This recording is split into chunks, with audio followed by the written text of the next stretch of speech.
bukan bahasa malaikat tapi bahasa yang dipahami manusia, sehingga disebut ya hudan linnas, ya petunjuk untuk manusia. Bukan itu saja, wabayinat, berisi penjelasan-penjelasan, minal huda, yang penjelasan itu juga petunjuk, wal furqan, dan pembeda mana yang layak dilakukan manusia dan mana yang tidak layak dilakukan. Maka hadirin rahimakumullah, kebutuhan kita kepada pembekalan ini seperti halnya kebutuhan kita makan, minum, sandang, papan dalam kehidupan. Hadirin, maka Ibnu Athaillah rahimahullah mengajak kita untuk memahami pembekalan itu, supaya cara pandang di dalam memandang siapa saya, untuk apa, bagi siapa, kemana, ini harus tuntas ya. Sebab orang bingung siapa saya ini, nah, sehingga dikira manusia itu hanya kebutuhan sandang, pangan, papannya saja, kendaraan itu saja, dan menyelesaikan seluruh masalah. Sehingga apa? Bertambah terpenuhi kebutuhannya, tambah resah. Buktinya apa? Coba perang-perang yang terjadi hari ini, itu kan negara-negara kaya kan? Tidak mungkin bisa berperang, bertempur kalau tidak menguasai teknologi pertahanan, ketahanan pangan, ketahanan militer. Itu kan harus mapan, tapi kok bertempur ya? Padahal yang dicari sudah ketemu, tapi kok tambah resah. Maka hadirin rahimakumullah, ya, di dalam kitab Hikam ada kata-kata beliau. Nah, ini rumusan. Ya. Al-aqwan, alam, dari kata kaun, itu alam kan? Ya, lalu orang mengatakan itu hukum alam. Kalau diteruskan, masa alam itu mengadakan dirinya teratur gitu. Tidak mungkin teratur, mengatur diri tanpa adanya pengatur. Nah, jadi akuan itu jamak dari kata kaun gitu ya. Zahiruha, lahirnya, tampak lahir itu, coba warna yang beraneka warna menyita penglihatan, keindahan suara menyita pendengaran, kemudian merespon apa? Pikiran. Nah, pikiran berpikir, Masya Allah, alam itu begitu indah, masa hanya sekedar dinikmati keindahan, sehingga berebut menikmati keindahan alam. Perut bumi dikeluarkan sehingga berebut isi perut bumi, lupa pembekalan untuk apa. Nah, maka hadirin rahimakumullah, disebutkan lahir alam ini ghirro. Mana ghirro itu? Tipuan, tipuan atau menipu, sehingga berebut, ya, merebut keindahan alam, hasil-hasil alam ini. Setelah dapat, menimbulkan apa? Keserakahan, sehingga lupa memelihara, merawat. Dengan cara siapa? Untuk apa? Nikmat yang dinikmati atau nikmat untuk mengenal yang memberikan kenikmatan. Dikasih nikmat itu supaya lebih senang kepada yang memberi nikmat, bukan senang nikmat lupa pemberinya. Ibaratnya kita anak dikasih kedua orang tua kita fasilitas kehidupan, setelah menikmati fasilitas dari kedua orang tua kita, saya lupa orang tua yang memberikan fasilitas kenikmatan tadi. Itu artinya apa? Lupa orang tuanya. Maka diturunkan pengingat, itu nikmat bukan untuk sekedar dinikmati. Kalau sekedar dinikmati akan tertipu ya dengan dari cara Islam, sehingga berebut kenikmatan-kenikmatan, sehingga terjadi perang-perang yang terjadi. Itu memperebutkan apa sih? Merebutkan kenikmatan kan, tapi justru malah menyengsarakan, saling mengancam, saling mengintimidasi, saling nyerang, saling berebut. Yang seharusnya kenikmatan itu jangan lupa pembekalannya. Tidak mungkin ketika Allah menciptakan nikmat tanpa pembekalan, sehingga apa? Mencelakai yang dikasih nikmat. Maka diturunkan nabi-nabi, rasul-rasul, supaya dengan nikmat itu malah menimbulkan ketentraman jiwa, saling melindungi dengan hartanya, menolong yang miskin, dengan pengetahuannya memberitahu yang belum tahu. Hadirin rahimakumullah, bukan malah sebaliknya, yang tahu menyembunyikan pengetahuan supaya apa? Orang tetap tidak tahu, sehingga bisa disetir, dikuasai orang-orang yang dibodohkan tadi. Ini petaka dalam hidup. Maka penampilan dunia ini mempesona, menipu kita, sehingga apa? Berebut, terpesona kelezatan kenikmatannya. Tapi wabatinuhu ibrotun, ibaratnya kemasan itu indah, menggiurkan, tapi batinnya, isinya itu ibro. Ibro itu pelajaran. Apa yang bisa kita tangkap dari ibro? Oh, untuk apa? Masa nikmat sekedar dinikmati? Fasilitas orang tua kita hanya untuk dinikmati sehingga lupa orang tua kita. Allah subhanahu wa ta'ala memberikan dunia seisinya ini untuk modal mentaati. Kemana? Untuk menjalani pemesanannya tadi. Ambillah dengan perintahnya, ambillah dunia ini dengan perintah, jangan diambil lewat larangannya. Meskipun bisa dipaksa dunia ini diambil dengan cara apapun, akhirnya apa? Ada konsep menaklukkan alam. Kalau Islam kan enggak. Islam itu bukan menaklukkan alam, memelihara, merawat, memakmurkan.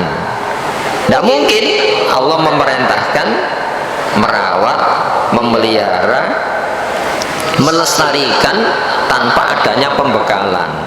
Maka larangan tidak boleh. Sampai Nabi itu menyebutkan gini ya, wala tufsidu fil ardi ba'da islahiha.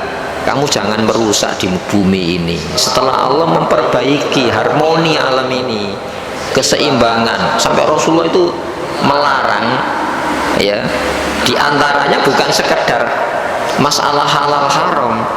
Rasulullah itu memerintahkan memelihara ekosistem alam. Makanya dikasih konsumsi yang sudah jelas. Nah, Rasulullah an aklif tifda, Nabi itu melarang mengkonsumsi katak. Coba kalau katak populasinya jadi bahan makanan gimana? Keseimbangan alamnya hilang. Padahal makanan yang jelas-jelas disebutkan boleh dan halal tidak terbatas. Berarti apa? Jangan merusak alam dengan alasan apa? Itu kebutuhan. Maka sampai Rasulullah menegaskan, andaikan besok kiamat, hari ini kau menanam, taruhlah kelapa, tetap tanam. Kenapa? Itu sampai di akhirat nanti. Sampai Rasulullah menanam tuh tumbuhan, buahnya dimakan oleh binatang, ini sedekah. Jangankan dimakan, dibuat berteduh oleh binatang itu sedekah. Ada konsep pemeliharaan alam yang seperti diajarkan oleh Islam. Maka lahirnya kenikmatan dunia ini itu tipuan, sehingga kita terpacu untuk menikmati tanpa cara Islam. Akhirnya apa? Terjadi bencana-bencana yang kita rasakan, sehingga Allah menegaskan zaharul fasadu fil barri wal bahri, nampak menggejala kerusakan di darat maupun di lautan, bima kasabat aidin nas, dengan sebab kesengajaan tangan. Kenapa kok tangan? Orang bisa mengambil keputusan menjalani, itu kan ada wewenang. Maka dengan sebab kesengajaan tangan manusia. Kenapa? Mengambil bukan dengan perintah Allah, tapi dengan larangannya. Menggunakan bukan perintah, tapi dengan larangannya. Maka nikmat ini sebetulnya untuk memfasilitasi kita taat kepada Allah Subhanahu wa taala. Kemudian, nah ini ada mata. Orang mengatakan indrawi lahir. Fan nafsu tanduru ila dhahiri ghirratiha. Nafsu, selera manusia itu hanya terfokus memandang kepada lahirnya saja, keindahannya saja, kenikmatannya saja. Sehingga ada teknologi diciptakan oleh manusia itu untuk apa? Mengeksploitasi alam, yang seharusnya dengan teknologi itu memelihara alam. Maka nafsu manusia itu hanya terfokus, terlena, hanya memandang sisi lahirnya. Sedangkan wal qalbu, hati, disebut mata hati itu tanduru ila batini ibrotia, fokus pandangnya tertuju kepada apa? Ibro, pelajarannya tadi. Apa pelajarannya? Tidak mungkin Allah memberikan kenikmatan tanpa dikasih pembekalan. Ibaratnya dengan alasan senang, ya, ada orang tua, bapak ibu, anaknya masih SMP, ya, Bu, saya mau belajar, ya, tapi berikan moge, diberikan motor besar itu, ya. Kenapa? Karena senang, karena cinta itu tadi. Lalu tanpa pembekalan, padahal apa? Secara usia belum layak. Andaikan dia itu, ya, dikasih, itu membahayakan. Maka taruhlah dunia ini membahayakan, dikasih cara menggunakan, cara mengambilnya. Maka hadirin rahimakumullah, hati ini punya mata hati. Bagaimana mata hati? Saya menyayangi anak, ya, namun jangan sampai saya dikalahkan oleh cinta itu tadi. Maka justru saya tidak mencintai kalau tidak memberikan pembekalan yang layak bagi anak saya ketika saya memfasilitasi, memberikan fasilitas karena ungkapan cinta itu tadi. Maka Rasulullah menegaskan apa? Hubbuka syai'in tusimmu, ya, tusimmu wa tu'immu. Apa? Cintamu kepada sesuatu itu cenderung, ya, membutakan dan menulikan, sehingga semua cara digunakan, yang penting bisa mengekspresikan cinta itu tadi. Hadirin, maka kebutuhan kita kepada pembekalan Islam seperti kebutuhan kita kepada apa? Saya minum, bukan sekedar minum hilang haus, bukan sekedar minum nikmat, tapi apakah kenikmatan itu menyehatkan? Bukan sekedar makan, yang penting kenyang. Apakah setelah kenyang menyehatkan organ tubuh kita? Maka diturunkan Islam itu sebagai pembekalan satu-satunya di dalam kehidupan, dan itu dibimbing manusia-manusia pilihan yang disebut Nabi dan Rasul. Ya, sehingga saking sayangnya Allah itu dikasih contoh, ya, ada seorang yang namanya disebut berkali-kali di dalam Al-Quran seiring nama Nabi. Siapa itu? Fir'aun. Fir'aun itu kan orang mengatakan orang yang semacam itu kan. Tapi Allah itu masih sayang. Di saat yang sama dikirim dua nabi coba. Siapa? Nabi Musa, dikirim Nabi Harun. Karena Nabi Musa itu komunikasinya agak terhambat, karena lidahnya ini agak cacat, kalau ngomong tidak terang. Maka dibekali Nabi Harun sebagai penyambung lidah sampainya pesan-pesan Allah kepada Fir'aun. Coba, kenapa? Fir'aun ini punya wewenang besar. Kalau wewenang ini digunakan salah, daya rusaknya jauh lebih besar. Maka disebutkan Nabi Musa itu dipesan, ya, fakula lahu qaulal layyinan. Saya pesan ya Musa, Fir'aun, gunakan bahasa komunikasi yang tidak menohok loh. Gunakan bahasa komunikasi, jangan keras-keras. Ibaratnya pasien itu dua dokter itu yang dikirim. Dengan pesan apa? Sampaikan pesan ini, jangan melukai hatinya. Sampai gitu. Itu artinya apa? Sekali berkejahatan seperti Fir'aun saja dikirim dua dokter pada zamannya, dan itu nabi. Kenapa? Semakin wewenang besar, semakin bahaya kalau wewenang itu tidak diarahkan sesuai dengan pesan-pesan Allah yang menciptakan dunia yang penuh dengan kenikmatan ini. Maka hadirin rahimakumullah, dibuka mata batinnya itu supaya apa? Iya, tidak mungkin Allah memberi nikmat untuk dinikmati, supaya kita tambah mencintai Allah. Kenapa?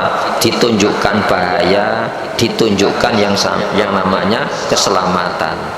Maka Rasulullah itu doanya yang paling banyak apa? Rabbana atina fid dunya hasanah. Itu dua hasanah ya. Ya Allah, berikan kepada kami kebaikan di dunia ini. Apa itu? Sebab. Tidak ada yang mencelakai, sebabnya sudah dilarang. Tidak ada yang menyelamatkan kecuali sebabnya sudah diperintah. Cuma kadang-kadang tahu bahaya, malah dikejar bahaya itu untuk dimiliki. Tahu keselamatan malah lari. Ini pentingnya hati itu jadi. Sehingga hati itu berbolak-balik karena tergiur oleh itu tadi, kenikmatan sejenak, lupa bahwa kenikmatan dunia itu mengandung limbah-limbah. Tidak saja limbah lingkungan, tapi limbah polusi kejiwaan seseorang. Wa fil akhirati hasanah. Di akhirat kebaikan apa? Kalau tadi dunia itu sebab, akhirat itu akibat. Itu artinya apa? Mari kita mempelajari sebab-sebab celaka. Itu sudah disebutkan di dalam Al-Quran.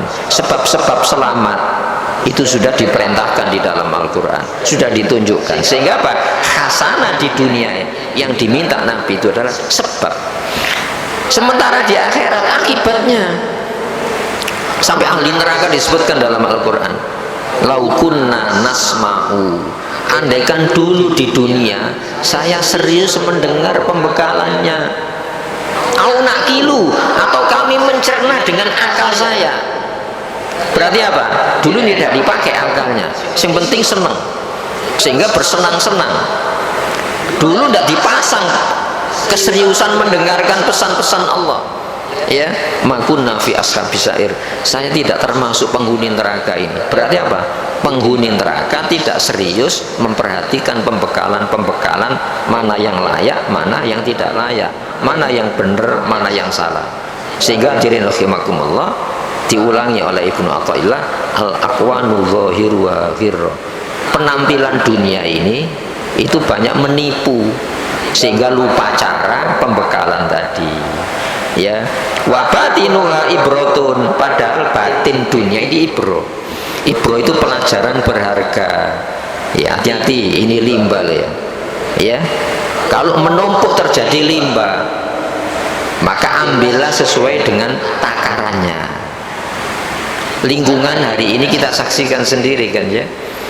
Itu bukan tanpa sebab kerusakan lingkungan itu. Itu ada sebuah akibat dari sebuah sebab.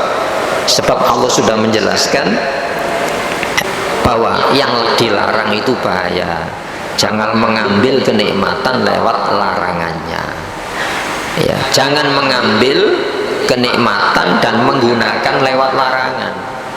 Gunakan dunia lewat perintah Allah. Itu yang disebut syukur. Makna syukur adalah menggunakan nikmat untuk modal taat, bukan menggunakan nikmat untuk modal maksiat. Satu contoh, makanan saja. Padahal hidup kan belum tentu makan saja kan. Sandang, pangan, papan.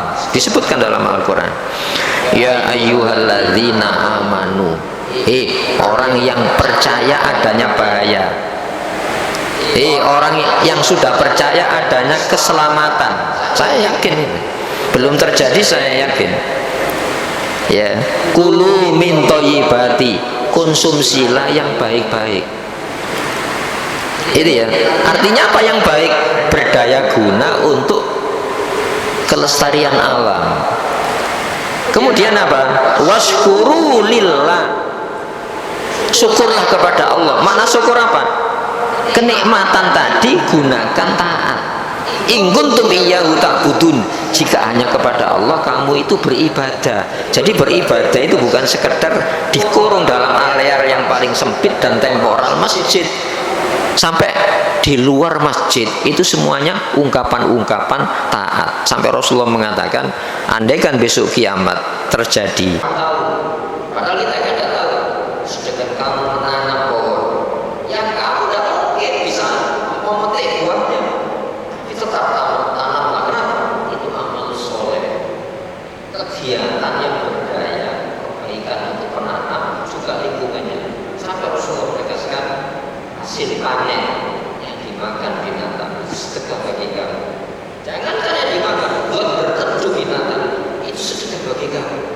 Itu artinya apa? Rasulullah ajarannya, aktualisasinya bukan sekedar pembekalan upacara, tapi Islam itu cara di dalam kehidupan kita. Coba di dalam Al-Quran Rasulullah disebutkan, wa idh ghadawta min ahlika tubawwi'ul mu'minina maq'ida lil-qital. Surat Ali Imran 91. Ingat Muhammad, hanya kita lupa sosok Rasulullah itu siapa.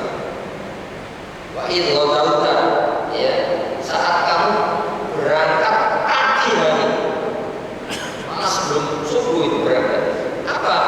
Tubawwi'ul mu'minina, kamu tinggalkan keluarga untuk apa? Menjaga perbatasan negara. Artinya semua itu juga mempertahankan hak milik dari diagresi orang, mempertahankan milik supaya tidak dirampas oleh musuh. Hadirin, kita diberi oleh Allah milik, kita juga kasih pembekalan bagaimana merawat, menjaga hak milik, dan itu ibadah di dalam Islam. Sehingga aktualisasi ajaran Islam bukan di luar dibawa ke masjid, tapi aktualisasi ajaran Islam, ya, menyatakan ajaran Islam dari dalam masjid dibawa keluar masjid. Bagaimana di parlemen, bagaimana menjadi penyelenggara negara, bagaimana pertahanan negara, semuanya itu mereka subhanahu wa ta'ala. Semoga ini masihkan kita perhatikan, jadikan satu pemahaman yang dengan pemahaman itu kita tergerak untuk memahami apa sih dunia, untuk apa, kenapa kan, gitu ya. Maka kita butuh pembekalan kepada Quran, butuh pembekalan kepada contoh teladan Rasulullah Muhammad Sallallahu Alaihi Wasallam. Inilah kita berdoa kepada Allah Subhanahu Wa Taala, semoga kita telah dijadikan pemahaman, dijadikan hidayah bagi diri kita. Sholli wa sallim wa barik ala Muhammadin wa ali Muhammadin. Alhamdulillahi rabbil alamin. Wa la أنفسنا إن لم تغفر لنا وترحمنا لنكونن من الخاسرين. ربنا لا تؤاخذنا إن نسينا أو أخطأنا. ربنا ولا تحمل علينا إصرا كما حملته على الذين من قبلنا. ربنا ولا تحملنا ما لا طاقة لنا واعف عنا واغفر لنا وارحمنا anta maulana wansurna 'alal qaumil kafirin. Rabbana atina fid dunya hasanah wa fil akhirati hasanah wa qina adzabannar. Subhana rabbika rabbil izzati amma yasifun wa salamun 'alal mursalin alhamdulillahirabbil alamin. Assalamualaikum warahmatullahi wabarakatuh.